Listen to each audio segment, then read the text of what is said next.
நான் உன்னை ஆசீர்வதிப்பே, எல்லையில்லா நன்மைகளால் நிரப்பிடுவே. இன்று முதல் நான் உன்னை ஆசீர்வதிப்பே, எல்லையில்லா நன்மைகளால் நிரப்பிடுவே.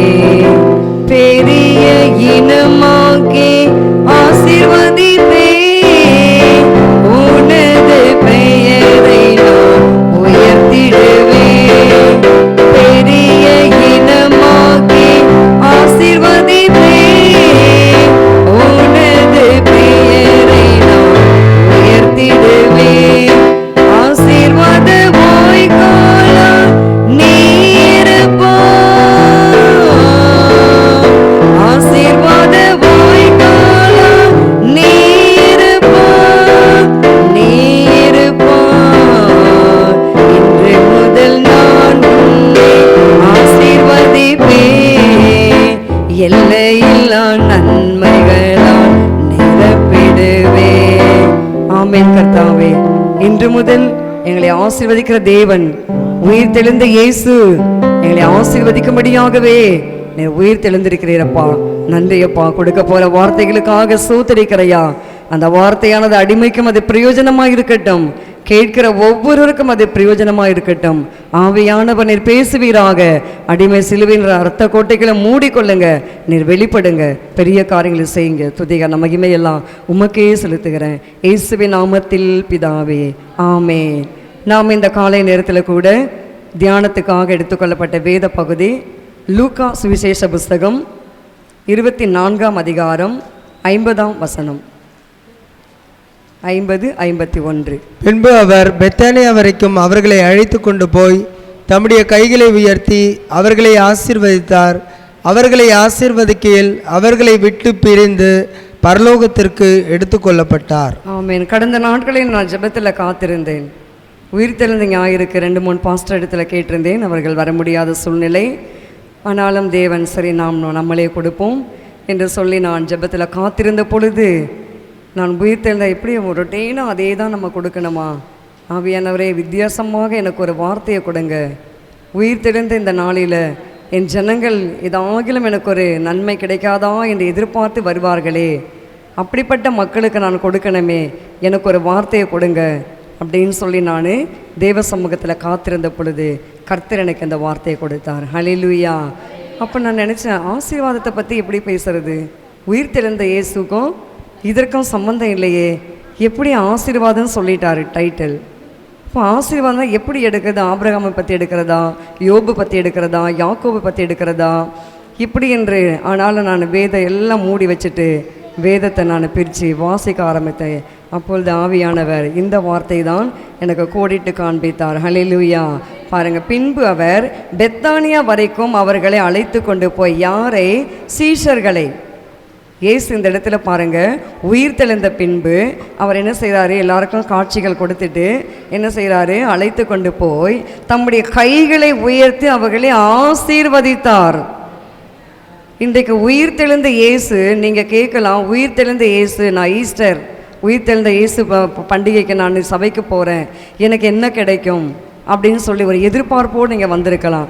இன்றைக்கு இயேசு உங்களை ஆசீர்வதிக்க போகிறாரு. அதுதாங்க பெரிய காரியம் இல்லை? நீ ஆசீர்வாதமாக இருப்பாய், காட் பிளஸ் யூ அப்படின்னு ஒரு வார்த்தை சொன்னால் எவ்வளோ நல்லா இருக்கும். நம்மளை பார்த்து இல்லை யாருமே சொல்ல முடியாது, எந்த மதமும் இதை சொல்லவே முடியாது. கிறிஸ்தவ மதம் மட்டும்தான் சொல்ல முடியும் காட் பிளஸ் யூன்னு. வேறு யாருனா சொல்லுவாங்களா? நோ, சொல்லவே மாட்டாங்க.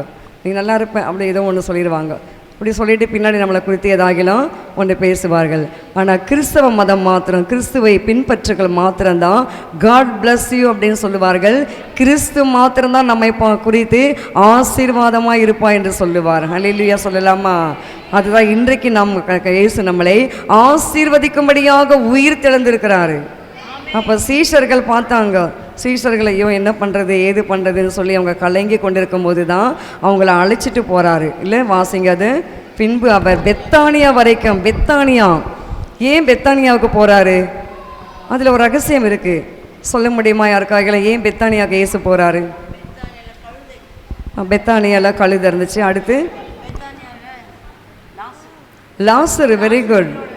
பெத்தானியாவில் பார்த்தீங்கன்னா உயிருக்கு உயிராக நேசிக்கிற லாசரு ஃபேமிலி அந்த ஊரில் தான் இருக்காங்க. மார்த்தாள், மரியா, லாசரு. அப்போ அவங்க இயேசு கிறிஸ்து வந்து உயிருக்கு உயிராக அந்த ஃபேமிலியை நேசிப்பார். திக் ஃப்ரெண்டுன்னு சொல்லுவாங்க இல்லையா? இப்போ ஒவ்வொருத்தருக்கும் உங்களுக்கெல்லாம் ஃப்ரெண்டு இருக்கும். எனக்கு ஒரு ஃப்ரெண்டு இருக்கும், உங்களுக்கெல்லாம் ஒரு ஃப்ரெண்டு இருக்கும். அப்போ உங்களுக்கெல்லாம் நீங்கள் அந்த ஃப்ரெண்டுக்கிட்ட என்ன செய்வீங்க?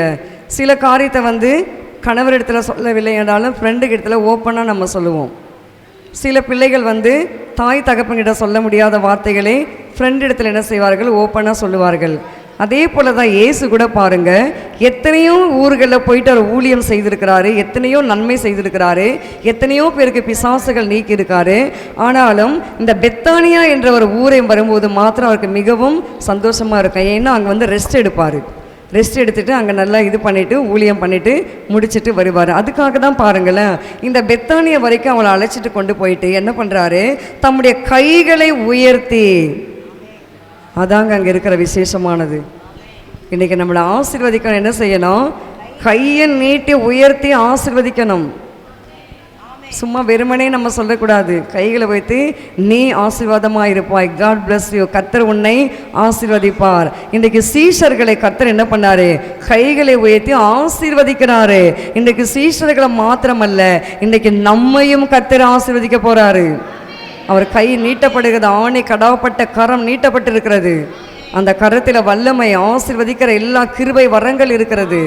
உங்களுக்கு என்ன வேண்டுமோ நீங்கள் எடுத்துக்கொள்ளலாம். நான் கர்த்தர்கிட்ட கேட்டேன், ஆசீர்வாதம் சொன்னீங்களப்பா, எனக்கு என்ன கொடுக்க போகிறேன்? எனக்கு வரங்களை கொடுங்க, எனக்கு இந்த கிருபை வரங்களை தந்தீங்கன்னா அதுதான் எனக்கு நல்லது. நான் ஜெபிக்கும் பொழுது அநேகருக்கு சுகம் கிடைக்கணும், நான் ஜெபிக்கும் பொழுது அநேகருக்கு விடுதலை கிடைக்கணும். அப்போ பிசாசு சொல்கிறான், உனக்கே பலன் இல்லை, உனக்கே விடுதலை இல்லை, நீ போய் கேட்குறியான்றான். பரவாயில்ல, அவன் சொல்கிறத சொல்லிகிட்டே போட்டோம். நம்ம கேட்குறத நம்ம என்ன செய்யலாம்? கேட்டுக்கொண்டே இருக்க வேண்டும். ஹல்லேலூயா சொல்லலாமா? இன்றைக்கு உயிர் தெழுந்த இயேசு உங்களை ஆசீர்வதிப்பது மாத்திரமல்ல, கிருபை வரங்களை கர்த்தர் கொடுக்க போகிறாரு. அப்போ ஒவ்வொரு இயேசுவை பின்பற்றுகிற யாரெல்லாம் உண்மையாய் பின்பற்றுகிறார்களோ அவர்களுக்கு அநேக காரியங்களில் அநேக ஆசீர்வாதங்களை கொடுக்குறாரு. அதில் ஒன்று தான் கிருபை வரங்கள். ஒரு தம்பி வந்து, சிஸ்டர் எனக்காக ஜெபிங்க. எதுக்கு ஜெபிக்கணும்? நான் நல்லா ஊழியம் செய்யணும், எனக்கு வரங்கள் வேணும், எனக்கு நல்லா வந்து பாடணும். இப்போ நல்லா பாடிட்டு தானே பிரதர் இருக்கீங்க, இன்னும் நான் நல்லா பாடணும் சிஸ்டர், இதெல்லாம் போதா சிஸ்டர், நல்லா இன்னும் ஊழியம் செய்யணும். இப்போ மந்திரக்கட்டு தானே பிரதர் உடைச்சிட்ருக்கிறீங்க, இன்னும் நான் உடைக்கணும். அதுதான் தாழ்மை. அப்போ அப்படிப்பட்டவர்கள் வந்து என்ன செய்ய போகிறார்? கர்த்தர் கைகளை உயர்த்தி அவங்களை ஆசீர்வதித்து இன்னும் கிருபா வரங்களை அவங்களுக்கு அதிகமாக கொடுக்க போகிறாரு. ஹல்லேலூயா சொல்லலாமா? இன்றைக்கி வந்திருக்கிற ஒவ்வொரு பிள்ளைகளும் உங்கள் கையில் ஆசீர்வாதத்தின் ஊற்று கர்த்தர் வைத்திருக்கிறாரு. நீங்கள் யாரையெல்லாம் கைகளை உயர்த்தி நீங்கள் ஆசீர்வதிக்கிறீங்களோ அவங்கெல்லாம் ஆசீர்வாதமாக இருக்க போகிறாங்க. உங்கள் பிள்ளைங்களை நீங்கள் கையை வச்சு நீங்கள் ஜெபம் பண்ணுங்க. காலமே எழும்பி நீங்கள் ஜெபிச்சிட்டிங்கன்னா அதுக்கு பிறகு நீங்கள் என்ன செய்ய வேண்டும்? உங்கள் பிள்ளைங்க தூங்கிட்டு இருந்தாலும் பரவாயில்ல, உங்கள் பிள்ளைங்க தலையின் மீது இங்கே கைகளை வைத்து நீங்கள் ஆசீர்வதிக்கணும். ஜெபிக்கிறீங்களா? அந்த மாதிரி நீங்கள் செய்கிறீங்களா? ஒருவேளை நீங்கள் செய்யலை அப்படின்னு சொன்னால், இந்த உயிர் தெழுந்த இயேசு இந்த நாளில் நீங்கள் அதை கற்றுக்கொண்டு இன்றையிலிருந்து உங்கள் பிள்ளைகளுக்காக நீங்கள் ஜெபிக்க வேண்டும். என் பிள்ளைகள் நான் கையை வைக்கிறேன்ப்பா, மனைவிக்காக ஜெபிக்க வேண்டும், கணவருக்காக ஜெபிக்க வேண்டும். ஐயா வந்து பஹ்ரைனுக்கு போகக்கூடிய ஒரு நாள் வரும் பொழுது எல்லாம் ஆயத்தமாகி இதுக்கு போகணும், ஏர்போர்ட்டுக்கு போகணும். அதுக்கு முன்னாடி ஆண்டியை கூப்பிட்டார். அனிமா அப்படின்னாரு. என்னங்கப்பா அப்படின்னாங்க. எனக்கு ஜெபம் பண்ணுமான்னு முட்டி போட்டார். எனக்கு ஆச்சரியமாக இருந்தது. அவங்க இதெல்லாம் நான் பார்ப்பேன், அவ்வளோ வரம் பெற்றவர், இவங்களும் வரம் பெற்றவங்க, ஐயாவும் வரம் பெற்றவர். ரெண்டு பேரும் ஈக்குவலாக அவங்க மாந்திரிக கட்டுகள் உடைப்பதிலும் செய்வினை கட்டுகள் பிசாசு போராட்டத்திலிருந்து விடுதலை கொடுப்பதிலும் ரெண்டு பேருமே சரிக்கு சமமாக தேவன் அவர்களுக்கு வரங்களை கொடுத்திருந்தார். இப்போ முட்டி போட்டு ஜெபம் பண்ணுறாரு. உடனே ஆண்டி தலைமையில் கையை வச்சு ஜெபம் பண்ணி அனுப்புனாங்க.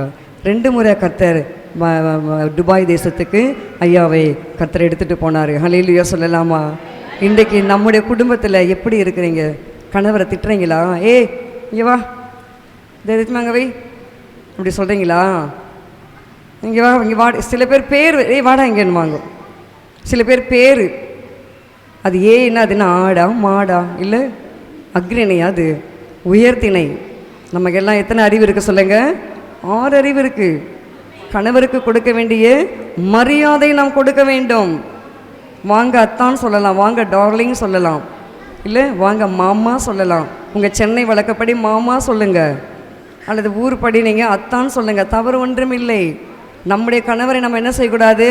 பெயர் வைத்து நாம் அனாவசியமாக நாம் பேசக்கூடாது. ஆசீர்வதிக்கணும். என் கணவரை நான் ஆசீர்வதிக்கிறேன், என் கணவருக்கு செய்ய வேண்டிய பணிவிடை நான் செய்கிறேன், என் கணவர் வரும்போது என் வீடு சுத்தமாக வைத்து கொள்ளுகிறேன், என் பிள்ளைகளை நான் ஆசீர்வதிக்கிறேன் அப்படி என்று சொல்லி நம் குடும்பங்கள் இன்றைக்கு மாற வேண்டும்.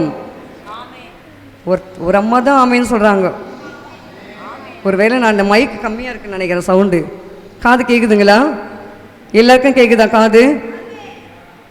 காது கேட்குறவங்கெல்லாம் கரங்களை உயர்த்தி அல்லேலூயா சொல்லுங்கள். அல்லேலூயா. ஆமாம், கடினமாக தான் இருக்கும் நான் பேசுகிறது, என்ன பண்ணுறது? நீங்கள் அது ஏற்றுக்கு தான் ஆகணும். நான் மெய்ப்பன் சொல்கிறத நீங்கள் என்ன செய்யணும்?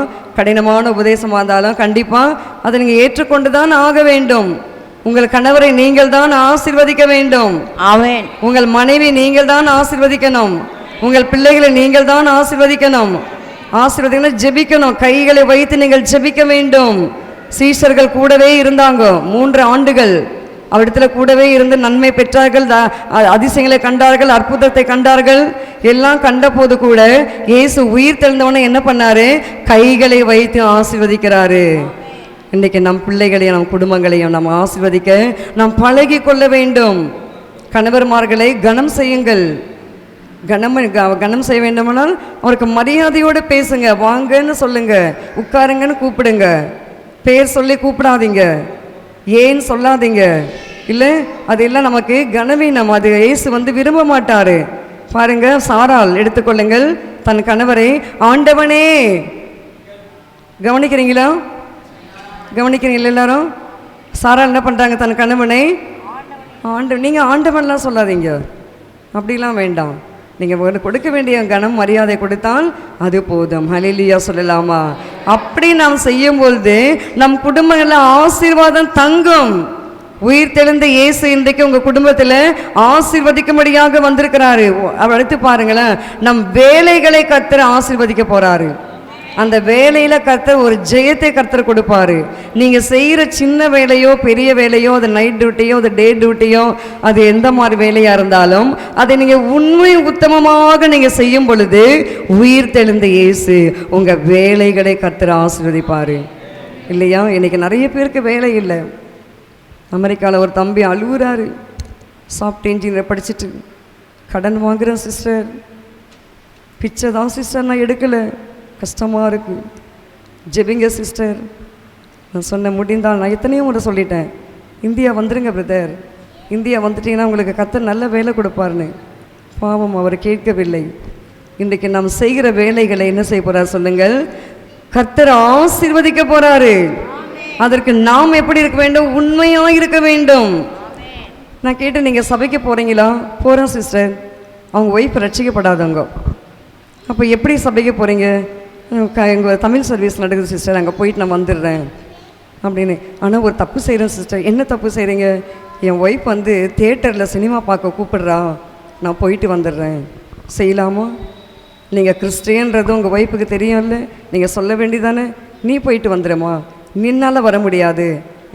அதாவது ரட்சிக்கப்படாத கணவர்கள் விளக்கேற்று, நீ பூஜை பண்ணு, நீ இதை செய்யணும், அது வேறு. நீங்கள் கற்பூரம் ஏற்றும் போது அந்த கற்பூரம் எரியும் போது ஒரு ஒளி வரும். அந்த ஒளியை நீங்கள் என்ன நினச்சிக்கணும்? இயேசுவின் ஜோதின்னு நினச்சிக்க வேண்டியதுதான். என்ன சொல்கிறீங்க? இயேசுவே உங்கள் ஜோதின்னு சொல்லி நீங்கள் கற்பூரத்தை ஏற்றி நீங்கள் செய்ய வேண்டியதுதான். ஏன்னா ரட்சிக்கப்படாத கணவர் அப்படி இருக்கும்போது நம்ம அது செய்யலாம், அது தவறு ஒன்றும் இல்லை. ஆனால் நீ சத்தியத்தை அறிந்து நீ ஆலயத்துக்கு போயிட்டு எல்லாம் பண்ணிவிட்டு நான் தியேட்டரில் போய் சினிமா பார்க்குறேன்னா, அப்போ இயேசு உன் கையிட்டு செய்கிற வேலையை ஆசீர்வதிப்பாரா? ஆசீர்வதிப்பாரா? சொல்லுங்கள், ஆசீர்வதிக்க மாட்டார். அப்போ நாம் கையிட்டு செய்கிற வேலைகளை ஆசீர்வதிக்க வேண்டுமானால் நாம் என்ன செய்ய வேண்டும்? நாம் கர்த்தருக்கு நாம் உண்மை உத்தமமாக இருக்க வேண்டும். நம்ம எல்லா விதத்திலும் உண்மையாக இருக்க வேண்டும். உண்மையாக இருக்கும்போது கர்த்தர் நமக்கு என்ன செய்வார்? நம் வேலைகளை அவர் ஆசீர்வதிப்பார். உபாகம புஸ்தகம் 28ஆம் அதிகாரம் 12ஆம் வசனம் வாசிங்க. உபாகமம் 28:12.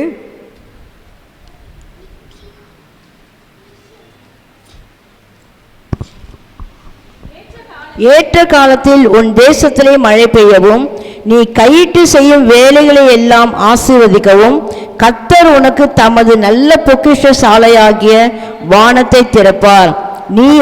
நீ அநேக ஜாதிகளுக்கு கடன் கொடுப்பாய், நீயோ கடன் வாங்காதிருப்பாய். ஆமீன். ஏற்ற காலத்தில் உன் தேசத்தில் மழை பெய்யவும் நீ கையிட்டு செய்யும் வேலைகளை எல்லாம் ஆசீர்வதிக்கவும். அப்போ அந்த தகுந்த காலத்தில் கூட நம்முடைய தேசத்தில் என்னது, ஏசப்பா மழையை கொடுக்கணும். அறுவடை நேரத்தில் மழையை கொடுத்தா அது அறுவடைக்கு தயாராக இருக்கிற பயிர்களை, அந்த தானியங்கள் எல்லாம் என்ன செய்து விட வீணாகிவிடும். அதனால தான் ஏற்ற காலத்தில் மழையை கொடுத்து நீ கையிட்டு செய்கிற வேலைகளை ஆசீர்வதித்து கர்த்தர் உனக்கு தமது நல்ல பொக்கிஷ சாலைக்கு வானத்தை திறப்பார். இன்றைக்கு நாம் ஜெபிக்கும் போது நம்முடைய குடும்பங்கள் ஆசீர்வாதமாக இருக்க வேண்டும். நம் கையிட்டு செய்கிற வேலைகளை கர்த்தர் ஆசீர்வதிக்கணும். அந்த வேலை செய்கிற அந்த எஜமானுக்கு நாம் உண்மை உத்தமமாக இருக்கும் பொழுது அவரே நம்மை பார்த்து கூப்பிட்டு ஒரு 1000 ரூபாய் போட்டு கொடுக்க வேண்டும். அப்படி நாம் செய்யும்போது தான் நம்முடைய கையின் பிரயாசத்தின் பலனால நாம் சாப்பிட்டு திருப்தியாக இருக்க முடியும். ஹல்லேலூயா சொல்லலாமா? இன்றைக்கு சீஷர்கள் பாருங்கள், உண்மையாக இருந்தபடினால தான் சீஷர்களை கூப்பிடுறாரு. சில சீஷர்கள் உண்மை இல்லை, பேதுரு உண்மை இல்லை. பேதுரு என்ன பண்ணிட்டாரு, சத்தியமாக இவர் யாருன்னு எனக்கு தெரியாதுன்னு மறுதளித்த பேதுரு. இவர் நம்ம தோமா என்ன பண்ணார், சந்தேகம். நான் என்னுடைய விரலை அவருடைய விழாவில் குத்தப்பட்ட அந்த ஓட்டையில் போட்டால் தான் நான் நம்புவேன், இல்லைன்னா நான் நம்ப மாட்டேன்னு அப்படி சொன்ன ஒரு தோமா. இன்றைக்கு அப்படிப்பட்ட சீஷர்களை எல்லாம் வரவழைத்து தான் இயேசு என்ன பண்ணுறாரு, கைகளை வைத்து அவர்களை ஆசீர்வதிக்கிறாரு. ஹல்லேலூயா சொல்லலாமா? இன்றைக்கு நம்முடைய அனுபவம் எப்படி இருக்குது? நான் உண்மை உத்தமமாக இருக்க வேண்டும். நம் கடமை, நம்முடைய உத்தரவாதம், நம்முடைய பொறுப்பு, சின்ன காரியமாக இருந்தாலும் சின்ன வேலை கொடுத்தாலும் அந்த சின்ன வேலை நம்ம எப்படி இருக்க வேண்டும், உண்மையாக இருக்க வேண்டும். எனக்கு ஆரம்பத்தில் ஜெப வீட்டில் வேலைகள் எல்லாம் செய்யும்போது எனக்கு அந்த காசு கொடுப்பார்கள் செலவு செய்வதற்கு. ஒரு டப்பா ஃபுல்லாக கொடுப்பாங்க. அந்த காணிக்கையில் வரதை கொடுத்து இந்த வாரமெல்லாம் அதை செலவு செய்யணும்னு சொல்லி ஆண்டி ஃபுல்லாக எனக்கு போட்டு கொடுப்பாங்க. அப்போ நான் நினைப்பேன், எப்படி இப்படி கொடுக்குறாங்களே, நான் என்ன பண்ணுறது அப்படின்னு சொல்லிட்டு, ஏன்னா அப்பப்போ போயிட்டு ஆண்டிக்கிட்ட காசு கேட்கக்கூடாது. அதனால் பால் வேணுமோ என்ன வேணுமோ நம்ம அதை எடுத்து செய்யணும். அப்போ நான் ஜெபம் பண்ணிவிடுவேன். எல்லாம் காயின்ஸ் தான் வரும் அந்த நாட்களில். இப்போயாவது ருப்பீஸ் வருது, அந்த நாட்கள் எல்லாம் காயின்ஸ் தான். அப்போ நான் ஜெபம் பண்ணிவிடுவேன். ஜெபம் பண்ணிவிட்டு, ஏசப்பா என்னை நம்பி கொடுத்துருக்குறாங்கப்பா, இதில் நான் உண்மையாக இருக்கணும், இது அடுத்த வாரம் வர வரைக்கும் இதை நீங்கள் ஆசீர்வதிக்கணும் அப்படின்னு சொல்லி அந்த காயின்ஸ் டப்பா மேலே கை வச்சு ஜெபம் பண்ணிவிட்டு என்னுடைய சேரீ அடியில் நான் வச்சுருவேன். ஏன்னா வளர்க்குற சின்ன சின்ன பிள்ளைங்களாம் நிறைய பேர் இருக்காங்க. யாராவது எடுத்துட்டாங்கன்னா அப்புறம் நம்ம மேலே டேமேஜ் ஆகி நம்ம பேருன்னு சொல்லி என் சேரீக்கு அடியிலலாம் வச்சு நான் மறைச்சி வச்சு தான் நான் எடுத்து செலவு செய்வேன். அப்படியாக நான் அதில் நான் உண்மையாக இருந்தேன். ரொம்ப ஒரு 5 பைசா கூட நான் எடுக்க மாட்டேன். இதே வீனஸ் மார்க்கெட்டில் போய் நாங்கள் பர்ச்சேஸ் பண்ண வெஜிடபிள்ஸ்லாம் வாங்க வீனஸ் மார்க்கெட்டுக்கு நாங்கள் போவோம். போயிட்டு வரும்போது அப்போ இந்த இஎஸ்ஐ ஹாஸ்பிட்டல் கிரவுண்ட் எல்லாம் காலியாக தான் இருக்கும். இப்போ தான் மீன் மார்க்கெட்லாம் கட்டினபடின்னு நல்லா இருக்குது, சிஸ்டருக்கு தெரியும்.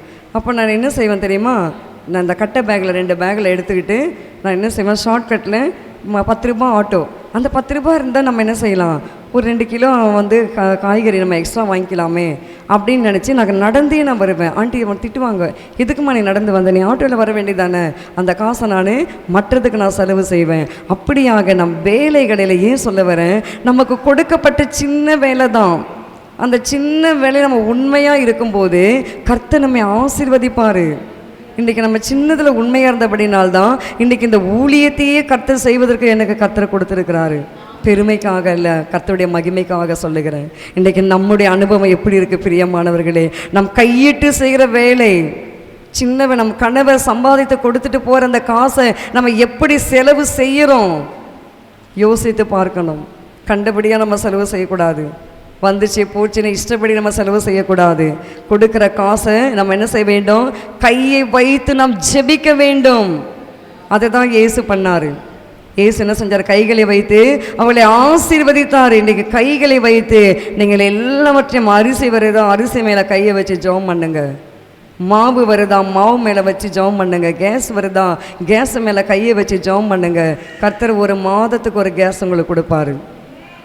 நீங்கள் செஞ்சு பாருங்க, நான் செய்கிறேன், கர்த்தர் எனக்கு கொடுக்குறார். ஹல்லேலூயா. உங்களுக்கும் கர்த்தர் என்ன செய்வார்? கொடுப்பாரு. ஆமேன். அதுபோல் நம்முடைய வாழ்க்கையில் கையிட்டு செய்கிற வேலையை இந்த உயிர் தெழுந்த நாளில் தேவன் ஆசீர்வதிக்க போகிறாரு. ஏற்ற காலத்தில் நமக்கு வானத்து பொக்கிஷ சாலையை திறக்க போகிறாரு. எனக்கு ஃபீஸ் கட்டுறதுக்கு பணம் இல்லையே, என் பிள்ளைங்களுக்கு எனக்கு அடுத்து நான் வாங்கி கொடுக்க பணம் இல்லையே நீங்கள் நினைக்கிறீங்களா? இன்றைக்கு இயேசு வானத்தின் பொக்கிஷங்களை திறந்து இடம் கொள்ளாமல் உங்களை போக மட்டும் ஆசீர்வதிக்க போகிறாரு. மல்கியாவின் புத்தகத்தில் நாம் வாசிக்கிறோம். அடுத்தபடி பாருங்க, தேவனுடைய சமூகம் நம்ம கூடவே இருக்கும். அதுதான் ஆசீர்வாதம். எப்போதும் நம்முடைய சமூகம், ஏசப்பாவுடைய சமூகம் நம்ம கூட இருக்கணும். நம் வேலைகளை கர்த்தர் ஆசீர்வதிப்பார். அவருடைய சமூகம் நம்ம கூட இருக்கணும். ஆதியாகம புஸ்தகம் 26ஆம் அதிகாரம் 3ஆம் வசனத்தை நாம் வாசிக்கலாம். ஆதியாகமம் 26:3.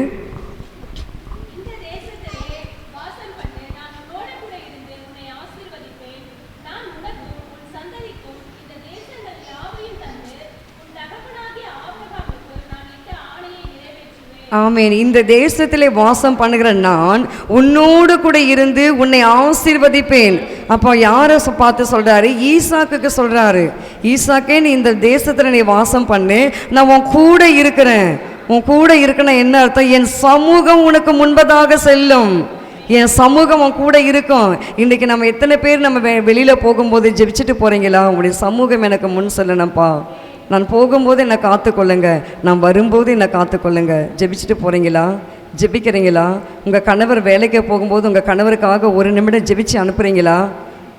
நான் நல்லா தூங்கிடுறேன் சிஸ்டர், என் கணவர் எப்போ போனார்னே எனக்கு தெரியாது, அவர் பாட்டுன்னு போயிடுறாரு அப்படின்னு சொல்கிறீங்களா? விழிப்பாக இருக்க வேண்டும். நம் கணவருக்காக நாம் ஜெபிக்க வேண்டும். அவங்க போயிட்டு திரும்பி வர வரைக்கும் ஒரு சமூகம் பாதுகாக்க வேண்டும். அதற்கு பெண்களாகிய நீங்கள் தான் என்ன செய்ய வேண்டும்? உங்கள் கணவருக்காக நீங்கள் ஜெபிக்க வேண்டும். இன்றையிலிருந்து நீங்கள் கற்றுக்கொள்ளுங்கள்.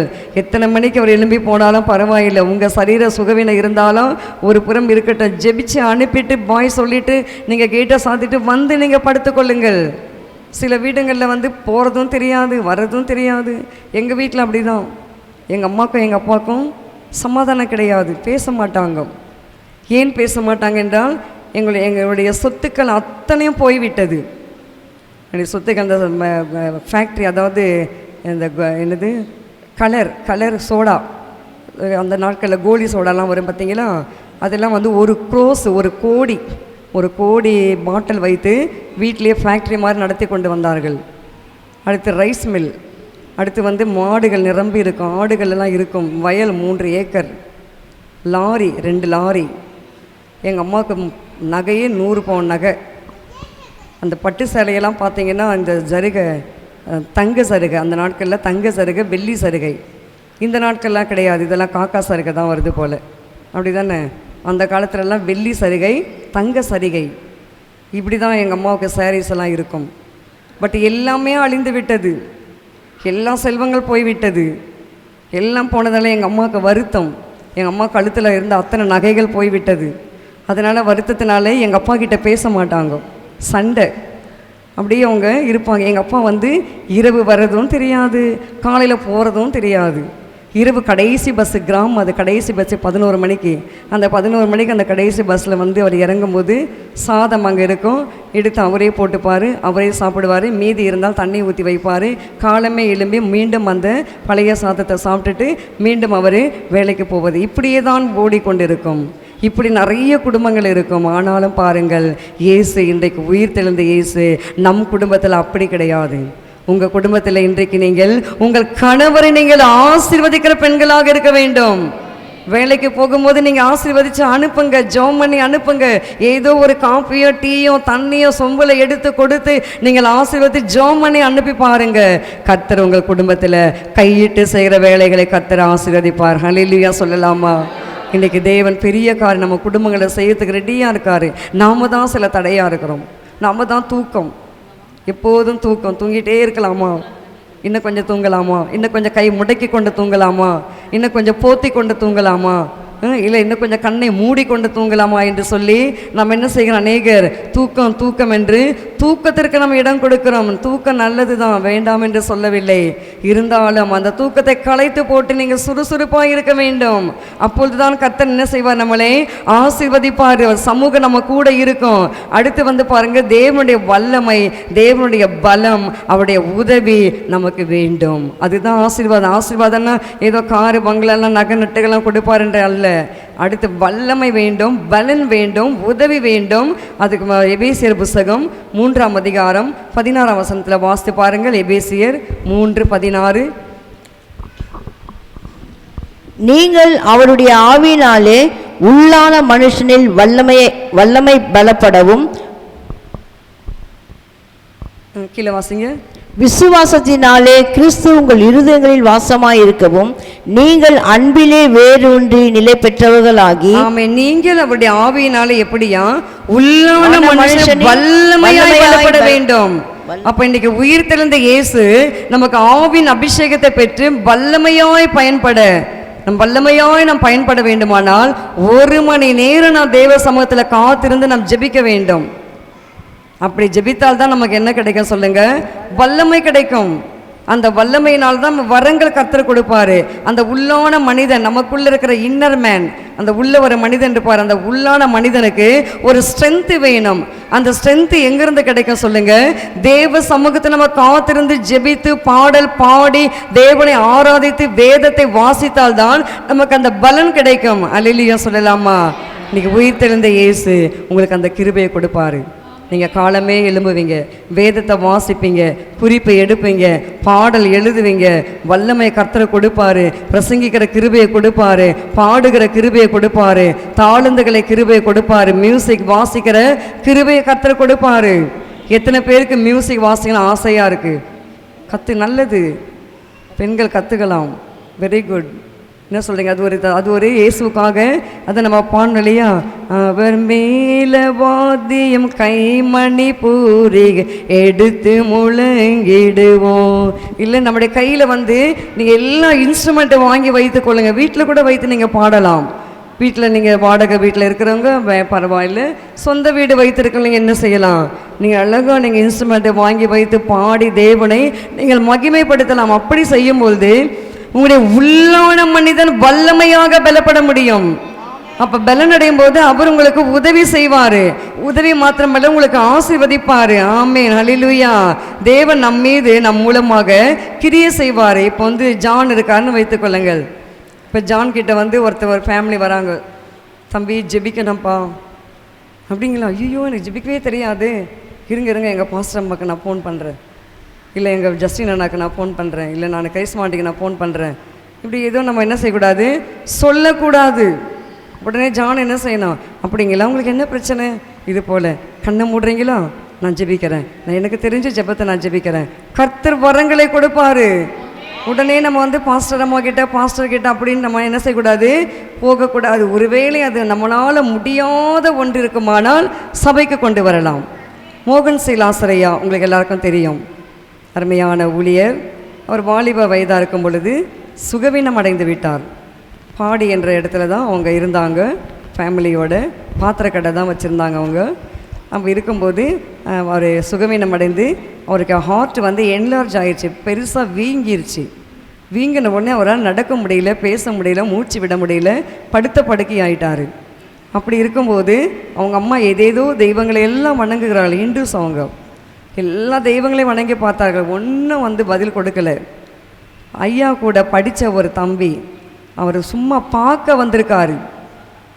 பார்க்க வந்த நேரத்தில் அப்போ அவர் கேட்டிருக்கார், நான் ஜெபிக்கட்டுமா? அப்போ இந்த அம்மா நினச்சாங்க 10ஓடு 1 11 இருக்கட்டும், பரவாயில்லப்பா ஜெபி, நீயாவது ஜெபிப்பா என் பையனுக்குன்னு. சரின்னு ஜெபிக்கும் போது சாதாரணவர் தான், பெரிய ஆள்லாம் கிடையாது, சின்ன வாலிப வயது. அவர் ஜெபிக்கிற மாத்திரத்தில் பாருங்கள், தேவன் அவருக்கு ஒரு மாற்றத்தை கொடுத்தாரு. ஹல்லேலூயா சொல்லலாமா? இன்றைக்கு 4 மாவடியில் பயங்கரமான ஊழியத்தை செய்து கொண்டு வருகிறார். யார் ஜெபிச்சது? சாதாரண ஒரு ஃப்ரெண்டு. அவருக்கு தேவன் வல்லமை கொடுத்திருந்தாரு. அதுக்கு பிறகு அவர் இயேசுவை அறிந்து கொண்டார், ஏற்றுக்கொண்டார். அவர் ப்ராப்பராக வேதம் வாசிக்க ஆரம்பித்தார், சபைக்கு போக ஆரம்பித்தார், ஆவின் அபிஷேகத்தை பெற்றுக்கொண்டார். இன்றைக்கு வல்லமையாக இயேசுக்காக பயன்பட்டு கொண்டு வருகிறார். ஹல்லேலூயா சொல்லலாமா? இன்றைக்கு உங்கள் மூலமாக தேவன் கிரியை செய்ய வேண்டும். இன்னும் கூட நம்ம என்ன செய்கிறோம், இன்னும் ஜெபிங்க, இன்னும் ஜெபிங்க, இன்னும் ஜெபிங்கன்னு நம்ம என்ன செய்கிறோம், எல்லார்கிட்டையும் போய் ஜெபிச்சுக்கிறோம். நல்லது தான், ஜெபிச்சுக்கோங்க, வேண்டான்னு சொல்லவில்லை. ஆனாலும் உங்களை கொண்டு கர்த்தர் கிரியை செய்ய அவர் வல்லமையாக இருக்கிறாரே. உயிர் தெழுந்த இயேசு உங்களுக்கு வரங்களை கொடுக்க ரெடியாக இருக்காரு.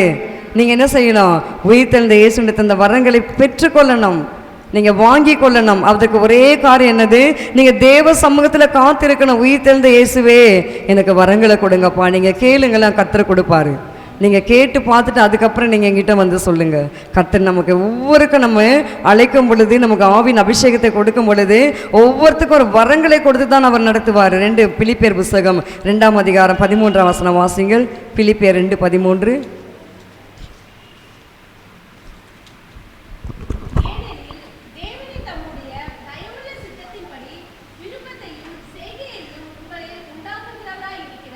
ஆமீன். அவர் தயவுள்ள சித்தத்தின்படி விருப்பத்தையும் செய்கையும், என்ன விருப்பம், வரங்களை கேட்க வேண்டும். தயவுள்ள சித்தம், அவருடைய சித்தத்தின்படி நமக்கு வரங்களை கொடுத்து நம்ம வல்லமையாக நம்முடைய உள்ளான மனிதனை தேவன் வல்லமையாக பலப்படுத்துவார். நம்ம பலப்படுத்த வேண்டுமானால் நம்ம ஆவியில் அபிஷேகத்தை நன்றாக நிரம்பி நம்ம அந்நிய பாஷையில் பேசி நம்ம கிரியை செய்ய வேண்டும். நம்ம ஜடம் போல நம்ம வந்து இருக்கக்கூடாது. நல்லா கையை தட்டி ஆவியானோடு உறவு கொள்ள வேண்டும். நல்ல அந்நிய பாஷையில் பேச வேண்டும், ஜெபிக்க வேண்டும். குடும்ப ஜெபத்தை நாம் ஏற்படுத்த வேண்டும். குடும்ப ஜெபம் ஏற்படுத்தும் போது நீங்கள் ஒரு பாட்டு பாடலாம், ஒரு அதிகாரம் நீங்கள் வாசிக்கலாம். அந்த ஒரு அதிகாரத்தை இந்த வில்லேஜ், ஆமேன் வில்லேஜ்னு ஒரு டிவி இருக்குது. அந்த ஆமேன் வில்லேஜ் அந்த டிவியில் சாட்சிகளை போடுவாங்க. ஒவ்வொரு ஃபேமிலியும் வந்து அவங்க என்ன செய்வாங்க, அந்த ஃபேமிலி ஜெபத்தை செஞ்சு அதை விலக்கி அதை அப்படியே வீடியோவை எடுத்து அந்த டிவியில் போடுறாங்க. நான் பார்ப்பேன் அதை உட்காந்து. அப்போ பார்த்தா அது பாருங்கள், அது தாங்க ஒரு கிறிஸ்தவ குடும்பத்தில் இருக்கணும். இன்றைக்கி நம்ம குடும்பத்தில் கூட பார்த்தீங்கன்னா ஆவியானவர் வல்லமையாக பலப்பட உங்களுக்கு கொடுக்க போகிறாரு. அவர் தயவுள்ள சித்தத்தின்படி உங்களுக்கு அந்த வல்லமை ஊற்ற போகிறாரு. இன்றையிலிருந்து நீங்கள் என்ன செய்ய வேண்டும், நீங்கள் குடும்ப ஜெபத்தை நீங்கள் ஏற்படுத்தி கொள்ளுங்கள். அந்த குடும்ப ஜெபத்தில் நீங்கள் குடும்பமாக உட்கார்ந்து பாட்டு பாடி வேதம் வாசித்து ஒரு வசனத்தை எடுத்து நீங்கள் பிள்ளைகளுக்கு விளக்கி சொல்ல வேண்டும். சங்கீதம் 23 வைத்துக் கொள்ளுங்கள். கர்த்தரின் மேய்ப்பராக இருக்கிறார், நான் தாழ்ச்சி அடையினா அந்த ஒரு வசனத்தை எடுத்து அல்லது வேறு ஏதாவது ஒரு வசனத்தை எடுத்து நீங்கள் பிள்ளைகளுக்கு என்ன செய்ய வேண்டும், விளக்கி நீங்கள் சொல்ல வேண்டும். அதுதான் உயிர் தெழுந்த இயேசு நமக்கு கொடுக்க வேண்டிய பெரிதான ஒரு ஆசீர்வாதம். இன்றைக்கு நிறைய பேருக்கு இந்த விஷயம் தெரியாதபடினால தான் யார் கட்டு உடைப்பாங்க, யார் ஜெபம் பண்ணுவாங்க, யார் நம்ம மேலே கை வைப்பாங்க, யார் நமக்காக இது பண்ணுவாங்கன்னு இன்றைக்கி ஜனங்கள் ஓடிக்கொண்டிருக்குது. நீங்கள் எப்படி செய்யக்கூடாது. நீங்கள் கட்டப்பட்ட ஜனங்களுக்காக நீங்கள் ஜெபிக்க வேண்டும். நீங்கள் வியாதிக்காரர்களுக்காக நீங்கள் ஜெபிக்க வேண்டும். வியாதிக்காரங்களை ஜெபிச்சு சுகமடைய கர்த்தர் உங்களுக்கு அந்த வல்லமையை கொடுத்திருக்கிறாரு. நீங்கள் பெற்றுக்கொள்ள வேண்டும். ஹல்லேலூயா சொல்லலாமா? ரெய்னார்ட் போங்கி என்றதான ஒரு தேவ மனிதர் ஃபாரின் தேசத்தில் ஒரு என்ன கண்ட்ரி நான் மறந்துட்டேன், சவுத் ஆப்பிரிக்காவா தெரியல. ரெய்னார்டு போங்கி அநேக ஆண்டுகளுக்கு முன்னதாக ஒரு வாலிப வயதாக இருக்கும்போது விளையாட்டுத்தனமாக ஓடிட்டு இருந்தார். விளையாட்டுத்தனமாக ஓடிட்டுருக்கிற அந்த வாலிபனை கர்த்தரை பிடித்தார், அபிஷேகம் பண்ணினார். அவரை கர்த்தரை வல்லமையாய் பயன்படுத்தி உலகமெங்க கடந்து போனார். நம்முடைய சென்னைக்கு கூட சீரணி அரங்கத்துக்கு பேரின்ப பெருவிழா அந்த நாட்களில் நடக்கும். அந்த அந்த அந்த பேரின்ப பெருவிழாவுக்கு அவரை கூப்பிட்டு அவர் அழைத்திருந்தார்கள். செமினார் கிளாஸ் எல்லாமே வைத்திருந்தார்கள். அப்படியாக இன்றைக்கி வாலிப தம்பிமார்கள் விளையாட்டுத்தனமாக நீங்கள் இருக்கிறீங்களா? இயேசு உங்கள் மீது ஒரு முத்திரை போட போகிறாரு. இயேசு உங்கள் மேலே ஒரு அபிஷேகத்தை ஊற்ற போகிறாரு. இயேசு உங்களை எடுத்து பயன்படுத்த போகிறாரு. சிறு பிள்ளைகளை எடுத்து கர்த்தர் பயன்படுத்த போகிறாரு. இன்றைக்கு சின்ன பிள்ளைங்கன்னு நினைக்கலாம், இன்றைக்கி வாலிப தம்பிமா ஒன்றுமே இல்லை சும்மா வந்துட்டு போகிறாங்கன்னு. யாருக்கு தெரியும்? இல்லை, ஜானுக்குள்ள இருக்கிற அபிஷேகம் யாருக்கு தெரியும்? டேனிக்குள்ள இருக்கிற அபிஷேகம் யாருக்கு தெரியும்? மகள் ஹேனாவுக்குள்ள இருக்கிற அபிஷேகம் யாருக்கு தெரியும்? அங்கே மகள் இருக்காங்க, ரிலீஸ் வந்தாங்களா என்னன்னு தெரியல, வந்திருக்காங்களா? ஆமாம், அவங்களுக்குள்ள இருக்கிற வல்லமை யாருக்கு தெரியும்? எல்லாம் கர்த்தர் எடுத்து பயன்படுத்த போகிறாரு. யோவேல் 2ஆம் அதிகாரத்தில் வாசிங்க. அந்நாட்களிலே மாம்சமான யாவர் மீதும் என் ஆவியை நான் ஊற்றுவேன். இல்லை, வாசிங்க யோவேல் 2ஆம் அதிகாரம்.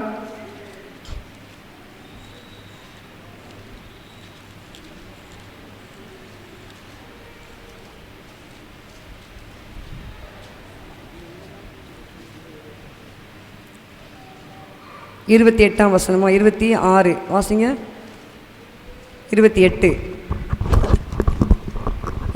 யோவேல் புஸ்தகம் 2ஆம் அதிகாரம் 28ஆம் வசனம். அதற்கு பின்பு நான் மாம்சமான யாவர் மேலும் என் ஆவியை ஊற்றுவேன். அப்பொழுது உங்கள் குமாரரும் உங்கள் குமாரத்திகளும் தீர்க்க தரிசனம் சொல்வார்கள். உங்கள் மூப்பர் சொப்பனங்களையும் உங்கள் வாலிபர் தரிசனங்களையும் காண்பார்கள். பார்த்தீங்களா? கவனிச்சிங்களா? பின்னாடி இருக்கலாம் கவனிச்சிங்களா? வேதத்தை எடுத்து பாருங்க, என்ன சொல்லப்பட்டிருக்குதாங்க? அதற்கு பின்பு நான் மாம்சமான யாவர் மேலே என் ஆவியை ஊற்றுவேன். அப்பொழுது உங்கள் குமாரரும் உங்கள் குமாரத்திகளும் தீர்க்க தரிசனம் சொல்லுவார்கள். உங்கள் மூப்பர் சொப்பனங்களையும் உங்கள் வாலிபர் தரிசனங்களையும் காண்பார்கள். இன்றைக்கி வாலிபர்களே, உங்கள் கண்கள் தரிசனம் காண்கிறதா? என்ன தரிசனம் காண்கிறது? இல்லை, தரிசனம் காண வேண்டும். மூப்பர்கள் சொப்பனம் காண வேண்டும். அந்த ஆவியை கர்த்தரை ஊற்ற வேண்டும். சபைகளில் கர்த்தரை ஊற்ற போகிறாரு. கடைசி காலத்தில் அப்படிப்பட்டதான வல்லமை, அதுதான் உள்ளான மனிதன் வல்லமையாக பலப்படுகிற ஒரு அனுபவம். இன்றைக்கி உயிர் தெழுந்த இயேசு நமக்கு வரங்களை கொடுக்க போகிறாரு. உயிர் தெழுந்த இயேசு நமக்கு வல்லமையை கொடுக்க போகிறாரு. ஹல்லேலூயா.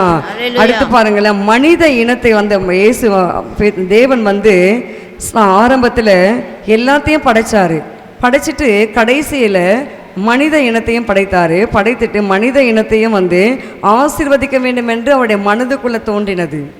ஆதியாகமம் புஸ்தகம் 1ஆம் அதிகாரம் 28ஆம் வசனம் வாசித்து பாருங்க.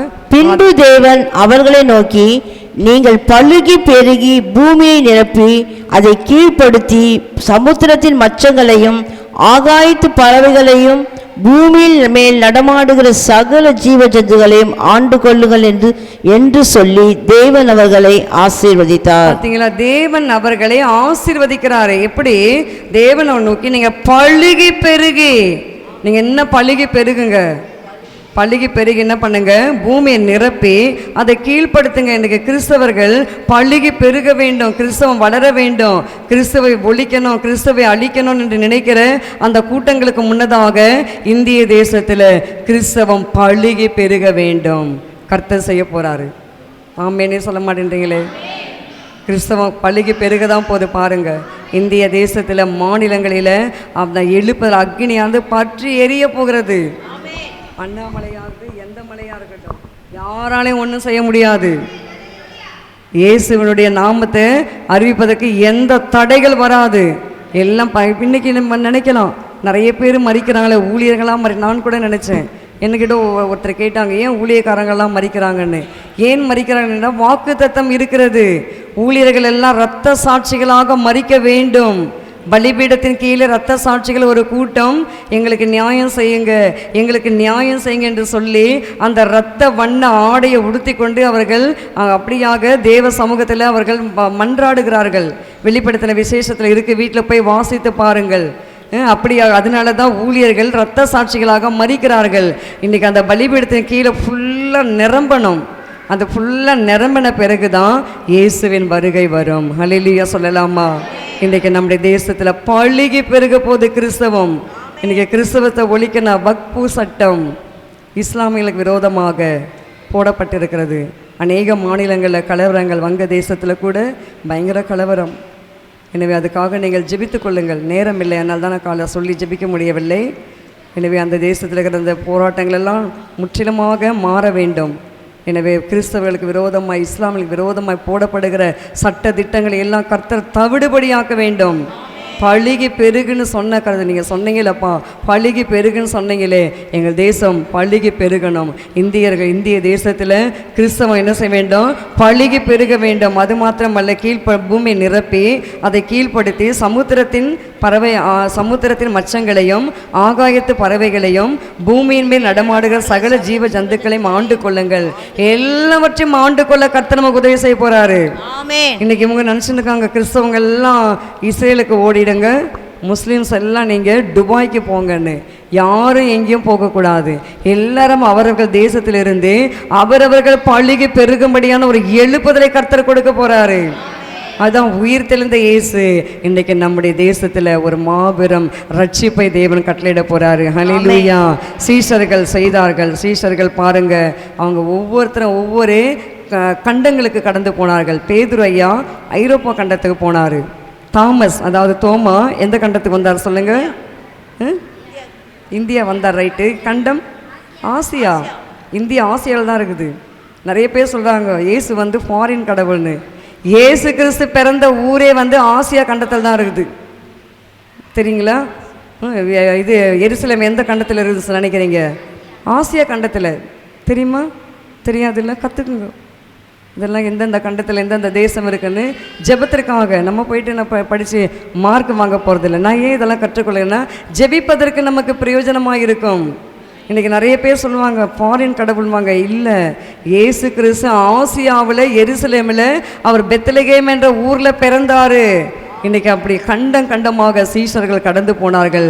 கண்டமாக எழுப்புதலுக்காக தங்கள் ஜீவனை விட்டார்கள். இன்றைக்கி நம்முடைய அனுபவம் கூட ஆசீர்வதித்த கர்த்தர். நாம் கூட என்ன செய்ய வேண்டும்? உயிர் தெழுந்த இயேசுவை ஊராக எடுத்துகிட்டு போய் சொல்லணும்.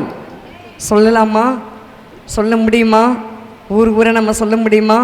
ஆமாம், ஊரெல்லாம் சொல்லிடுவே, உலகெங்கும் பறைசாற்றுவே, ஊரெல்லாம் சொல்லிடுவே, உலகமெங்கும் பறைசாற்றுவே, ஜீவிக்கிறார் என் இயேசு, சீக்கிரமாய் வந்திடுவார், ஜீவிக்கிறார் என் இயேசு, சீக்கிரமாய் வந்திடுவார், சர்வ வல்லவர் என் சொந்தமானா, சாவை வென்றவர் என் ஜீவனானா, சர்வ வல்லவர் என் எஜமானன், சாவை வென்றவர் என் மணவாளன்.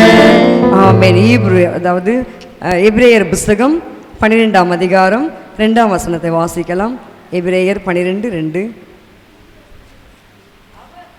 அவர் தமக்கு முன் வைத்திருக்கிற சந்தோஷத்தின் பொருட்டு அவமானத்தை எண்ணாமல் சிலுவையை சகித்து தேவனுடைய சிங்காசனத்தின் வலது பார்சத்தில் வீற்றிருக்கிறார். ஆமென். அடுத்த ஆசீர்வாதம், இயேசு கிறிஸ்து பாருங்க உயிர் தெழுந்து தேவனுடைய வலது பார்சல்ல வீற்றிருக்கிறாரு. ஏன் வீற்றிருக்கிறாரு? நமக்கு எல்லாம் வந்து ஆசீர்வாதத்தை கொடுக்கும்படியாக. என் பிள்ளைகளுக்கு ஆசீர்வாதம் வேண்டும். என் பிள்ளைகள் என்னை நோக்கி பார்க்கிறார்கள், நான் ஆசீர்வாதமாக இருக்க வேண்டும் என்று ஜெபிக்கிறார்கள். என்னை பார்க்கிறபடினால 2ஆம் வசனத்தை வாசித்து பாருங்க. 3ஆம் வசனம் வாசிங்க. ஆகையால் நீங்கள் இளைப்புள்ளவர்களாய் உங்கள் ஆத்துமாக்களில் சோர்ந்து போகாதபடிக்கு தமக்கு விரோதமாய் பாவிகளால் செய்யப்பட்ட இவ்விதமான விபரீதங்களை சகித்த அவரையே நினைத்துக் கொள்ளுங்கள். நினைத்துக் கொள்ளுங்கள், நோக்கி பாருங்கள். வர 1ஆம் வசனம் வாசிங்க. எபிரேயர் 12:1. ஆகையால் மேகம் போன்ற இத்தனை திரளான சாட்சிகள் நம்மை சூழ்ந்து கொண்டிருக்க பாரமான யாவற்றையும் நம்மை சுற்றி நெருங்கி நிற்கிற பாவத்தையும் தள்ளிவிட்டு விசுவாசத்தை துவக்கிறவரும் முடிகிறவரும் ஆகிய இயேசுவை நோக்கி நமக்கு நியமித்திருக்கிற ஓட்டத்தில் பொறுமையோடு ஓடக்கடவோம். ஆமே. நமக்கு நியமித்திருக்கிற ஓட்டத்தில் நம்ம எப்படி இருக்க வேண்டுமா? பொறுமையோடு ஓடணும், நோக்கி பார்க்கணும். நமக்கு ஒரு ஆசீர்வாதம் வேண்டுமானால் நம் இயேசுவை நாம் நோக்கி பார்க்கணும். என்ன ஆசீர்வதிங்க இயேசப்பா, நான் உங்ககிட்ட வந்திருக்கிற ஐயா. நம்ம என்ன செய்யணும்? அவரை நோக்கி பார்க்க வேண்டும். 128ஆம் சங்கீதத்தில் பாருங்க, சங்கீத புஸ்தகம் 128 நம்ம வாசிக்கிறோம். அந்த ஆசீர்வாதங்கள் எவ்வளோ அருமையான ஒவ்வொரு வார்த்தைகளும் இருக்குது. அப்போ இயேசுவை நோக்கி பார்க்குற பிள்ளைகளுக்கு இன்றைக்கு இந்த ஆசீர்வாதங்கள் அப்படியே நம்ம குடும்பத்தில் வந்து தங்கணும். இப்போ 1ஆவது வசனத்துல வாசிக்கிறோம், கர்த்தருக்கு பயந்து அவர் வழிகளில் நடக்கவன் எவனோ அவன் பாக்கியவான். நம்ம கர்த்தருக்கு பயப்பட வேண்டும். அப்போ கர்த்தருக்கு பயப்படுறதுனால என்ன? நம் காலமே எழும்பி நாம் ஜெபித்து வேதம் வாசித்து நம் நற்கிரிகள் செய்து நம் கர்த்தருக்கு உண்மை உத்தமமாக இருக்க வேண்டும். அதுதான் கர்த்தருக்கு பயப்படுகிறது. அடுத்து அப்படி நம் கர்த்தருக்கு பயப்படும் பொழுது என்ன நடக்கும்? உன் கைகளின் பிரயாசத்தை நீ சாப்பிடுவாய். அப்போ நம்ம கையின் பிரயாசத்தை நாம் சாப்பிட வேண்டும். இன்றைக்கி நம்ம நிறைய சம்பாதிச்சு என்ன செய்கிறோம்? கிரெடிட் கார்டுக்கே நம்ம என்ன செய்கிறோம்? நம்ம கொடுத்துட்றோம். நம்ம டாக்டருக்கே நம்ம கொடுத்துட்றோம். நம்ம தண்டல்காரனுக்கே நம்ம கொடுத்துட்றோம். இல்லை, நம்ம வட்டிக்காரனே வாங்கிடுறோம்.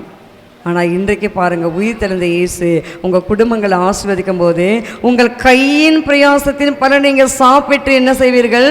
சாப்பிடுவீர்கள். வாசிங்க, உன் கைகளின் பிரயாசத்தை நீ சாப்பிடுவாய், உனக்கு பாக்கியமும் நன்மை உண்டாயிருக்கும். உன் மனைவி உன் வீட்டோரங்களை கண்ணீர் தரும் திராட்சை செடியை போல இருப்பாங்க. நீங்கள் வரும்போது உங்களை சந்தோஷமாக வரவேற்பாங்க, நீங்கள் போகும்போது உங்களை சந்தோஷமாக வேலைக்கு போகும்போது உங்களை அனுப்பி வைப்பாங்க. அதுபோல் உங்கள் மனைவிமார்களை கர்த்தர் ஆசீர்வதிக்க போகிறாரு. இது வரைக்கும் எப்படியோ இருந்துச்சு, பரவாயில்ல விடுங்க. இன்றைக்கு உயிர் தெழுந்த இந்த ஞாயிற்று, உயிர் தெழுந்த இந்த நாளில் இயேசு உங்கள் குடும்பங்களில் இப்படிப்பட்டதான ஆசீர்வாதங்கள் அப்படியே வந்து இறங்க போகிறது. அடுத்து பாருங்க என்ன நடக்குது. உன் பிள்ளைகள் உன் பந்தியை சுற்றிலும் ஒலிவ மர கன்றுகள் போல இருப்பார்கள். அப்போ அவருக்கு ஒலிவ மர கன்று போய் இருந்து என்ன செய்வார்களாம், கர்த்தருக்கு பயப்படுகிற மனுஷன் இவ்விதமாய் ஆசீர்வதிக்கப்படுவான். அப்போ நம் பிள்ளைகள் எல்லாம் எப்படி இருக்க வேண்டும், ஒலிவ மர கன்றுகளை போல வளர வேண்டும், கர்த்தருக்கு பயப்பட வேண்டும், கர்த்தருடைய நாமத்தை மகிமைப்படுத்த வேண்டும். கர்த்தருக்கு நேற்று ஒரு சிஸ்டர் வந்தாங்க. ஏன் சிஸ்டர் அவங்க பிள்ளைங்களுக்கு காதே குத்தலை, நீங்கள் காது குத்தி சும்மா அந்த விற்கிறாங்கல்ல அதை நீங்கள் வாங்கி போடலாம் இல்லை அப்படின்னாங்க. உடனே நான் பேசாமல் இருந்தேன். நான் கேட்டேன், உங்கள் இதில் வந்து நன்ஸு என்ன பண்ணுறாங்க சொல்லுங்கள் அப்படின்னு. அவங்க எதுவுமே போட மாட்டாங்க சிஸ்டர். அப்படி தான் நாங்கள், தெரியுதா, நாங்கள் என்ன செய்ய மாட்டோம், போட மாட்டோம். உடனே பாப்பா என்ன சொல்கிறேன்னாப்பா, நான் ஒன்றும் சொல்ல விட்டேன், எனக்கு அதை பற்றி ஆசையே இல்லை ஆண்டி. சோத்தனையா, ஏன்னா சில பிள்ளைங்க உள்ளே ஆசை வச்சுட்டு இருப்பாங்க இல்லையா, எனக்கு ஆனால் ரோசிக்கு அந்த ஆசை இருக்கா ஆண்டி அப்படின்ட்டு சொன்னான். அதுபோல் பாருங்கள், இன்றைக்கி நம் பிள்ளைகள் ஒலிவ மர கன்றுகளை போல வளர வேண்டும். எல்லா விதத்திலும் நம்ம பிள்ளைகள் சாட்சியாக இருக்க வேண்டும். நம் பிள்ளைகளை கர்த்தர் மாற்றுவார், நிச்சயமாக மாற்றுவார். ஆண் பிள்ளைகளுக்கு காது குத்தி கம்மலை போடாதீங்க. ஆண் பிள்ளைகளுக்கு கம்மலை காதை குத்துனீங்கன்னா அது என்ன அர்த்தம் தெரியுமா? தெரியாமலே இன்றைக்கி நிறைய பேர் ஆண்கள் வந்து காதை குத்திக்கிறாங்க, அது அடிமை. நீங்கள் லேவியராகமம் நீங்கள் போயிட்டு வீட்டில் போய் என்ன ஆகும்போதுலாம் வாசித்து பாருங்கள். ஒருத்தனை அடிமையாக வீட்டுக்கு கொண்டு வந்துட்டான், அவனை என்ன செய்வாங்க தெரியுமா, காதோர கதை ஓரமாக காதை வச்சு அவன் காதை குத்திடுவாங்க. காதை குத்தினவுடனே அது என்ன ஆகும், அவன் வந்து அடிமை. அப்போ யாரெல்லாம் ஆண் பிள்ளைகள் கம்மல் போட்டுக்கிட்டு காது குத்துங்க அவங்கெல்லாம் அடிமைகள். நான் சொல்லப்பா, வேதம் சொல்லுது. யாராவது அது போல நீங்கள் இருப்பீர்களானால் தயவு செய்து அதை எடுத்து விடுங்கள். கர்த்தர் உங்களை ஆசீர்வதிக்க அவர் சித்தமாக இருக்கிறாரு. கையில் காப்பு வேற போட்டுக்கிறாங்க, வளையல் மாதிரி ஆண்கள் போட்டுக்கிறாங்க. ஆச்சரியமாக இருக்குது. கிறிஸ்தவர்கள்னால் எப்படி இருக்கணும்னு வேதம் சொல்லுதில்லை. ஆனால் இன்றைக்கி ஆண் யார் பெண் யார் வந்து ஆண்கள் போனிடெயில் போட்டுக்கிறாங்க. போனிடெயில்னால் குதிரைவால், பெண்கள் தான் போட்டுப்பாங்க. இன்றைக்கி ஆண்கள் என்ன செய்யுதுங்க, போனிடெயில் போட்டுக்கிட்டு ஏர் பேண்ட் வேறு வச்சுக்குதுங்க. இப்படி ஆச்சரியமாக இருக்குது இதெல்லாம் பார்க்கும்போது. கடைசி காலம், இந்த கடைசி காலத்தை நாம் வாழ்ந்து கொண்டிருக்கிறோம். ஆனால் நம் பிள்ளைகளை கர்த்தர் அப்படி வைக்க மாட்டார். எப்படி இருக்கணும் சொல்லுங்கள், நம் பிள்ளைகள் ஒலிவ மர கன்றுகளை போல வளர வேண்டும். நம் பிள்ளைகள் சாட்சியாக இருக்க வேண்டும். நம் பிள்ளைங்களுக்கு இப்பொழுதிருந்தே பெண் பிள்ளைகளுக்கு தயவு செய்து நீங்கள் பேண்ட்டு ஷர்ட்டு வாங்கி தராதீங்க. பெண் பிள்ளைங்களுக்கு நீட்டாக உடை உடுத்துங்க. வீட்டில் கூட நீட்டாக உடை உடுத்துங்க. நல்ல 1000 ரூபாய் 2000 ரூபாய் வாங்குங்க, நான் வேண்டாம் சொல்லலை. நீட்டாக உடுத்துங்க. ஆண் ட்ரெஸ்ஸை வாங்கி கொடுக்காதீங்க. ஆண்கள் போடுற மாதிரி நீங்கள் நடத்தாதீங்க. சின்ன வயசு தானே, பரவாயில்ல இருக்கட்டும், அப்புறம் போக போக சரியாயிடும்னா ஆகாது. சின்ன வயசில் இருக்குதான் நாளைக்கு பெரிய வயசு ஆகிடும் வரும். அதனால தான் சொல்லுவாங்க, தொட்டில் பழக்கம் சுடுகாடு மட்டும். நீங்கள் தொட்டியில் என்ன போட்டு நடத்துகிறீங்களோ அதே தான் சுடுகாட்டு சாகிற வரைக்கும் அந்த பழக்கம் வருமா. அதனால் நம்ம பெண் பிள்ளைகளை வைத்திருக்கிற கவனமாக, மிகவும் கவனமாக நாம் வளர்க்க வேண்டும். கவர்ச்சிகரமான ஆடைகளை வாங்கி கொடுக்காதீங்க. நல்ல ஆடைகளை, தரமான ஆடைகளை வாங்குங்க. நல்ல ஆடைகளை வாங்கி கொடுங்க. பிள்ளைகளுக்கு நன்றாக டீசெண்டாக வைங்க, தவறு ஒன்றும் இல்லை. மேக்கப்லாம் வேண்டாம், டீசெண்டாக வைங்க, நல்லா குளிக்க வைங்க, நல்ல உடைகளை உடுத்துங்க. கர்த்தர் உங்களை ஆசீர்வதிப்பார். நம் பிள்ளைகளை ஒலிவ மர கன்றுகளை போல வளரும்படி கர்த்தர் செய்வார். அடுத்த ஆசீர்வாதம் பாருங்க, இதோ கர்த்தருக்கு பயப்படுகிற மனுஷன் இவ்விதமாய் ஆசீர்வதிக்கப்படுவான். கர்த்தர் சீயோனிலிருந்து ஆசீர்வதித்து ஜீவனு நாளெல்லாம் எருசலேமை வாழ்வை காண்பாய். நீ உன் பிள்ளைகளின் பிள்ளைகளையும் இஸ்ரவேலுக்கு உண்டாக சமாதானத்தையும் காண்பாய். இன்றைக்கு சமாதானத்தோடு போங்க. கர்த்தர் உங்களை ஆசீர்வதிப்பார். உங்கள் வீடுகளில் ஆசீர்வாதம் தங்க போகுது. நிறைய இருக்குது, நமக்கு நேரம் இல்லை, நிறைய காரியங்கள் இருக்குது. ஆனாலும் நீதிமானுடைய வீட்டில் அநேக பொக்கிஷங்கள் உண்டு. நீதிமானுடைய சிரசின் மீது நித்திய ஆசீர்வாதம் தங்கும். நீதிமானுடைய சந்ததி விடுவிக்கப்படும். நீதிமான்களை அப்பத்துக்கும் தண்ணீருக்கும் அலைந்து திரிவதில்லை. அவங்க அப்பத்தையும் தண்ணீரும் தேவன் என்ன செய்வார், ஆசீர்வதிப்பார். அவங்களுக்கு வேண்டிய எல்லா காரியங்களையும் கர்த்தர் செய்து முடிப்பார். ஹல்லேலூயா. கண்களை மூடி நாம் ஜெபிக்கலாமா? நன்றி அப்பா, உம்மை ஸ்தோத்திரிக்கிறோம் ஐயா, உம்மை துதிக்கிறோம் ராஜா.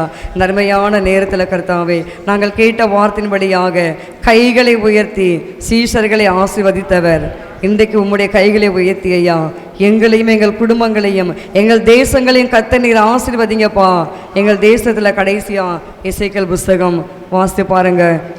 எசேக்கியேல் தீர்க்கதரிசி புஸ்தகத்தில் ஒரு வசனம் இருக்கிறது, ஏற்ற காலத்தில் நான் மழையை கொடுத்து நான் ஆசீர்வதிப்பேன் என்று சொல்லி. ஹல்லேலூயா.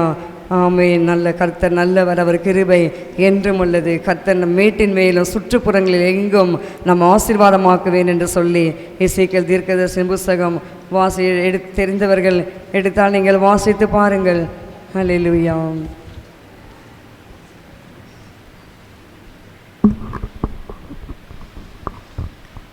எசேக்கியேல் 34:26. வாசி. நான் அவர்களையும் அவர் மேட்டின் சுற்றுப்புறங்களையும் ஆசீர்வாதமாக்கி ஏற்ற காலத்திலே மழை பெய்ய பண்ணுவேன், ஆசீர்வாதமான மழை பெய்யும். ஆமென்.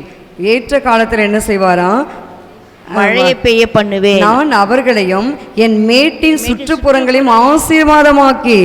அப்போ இன்றைக்கு உங்கள் குடும்பங்களை எல்லாம் தேவன் ஆசீர்வாதமாக மாற்றி அடுத்து என்ன செய்ய போகிறாரு?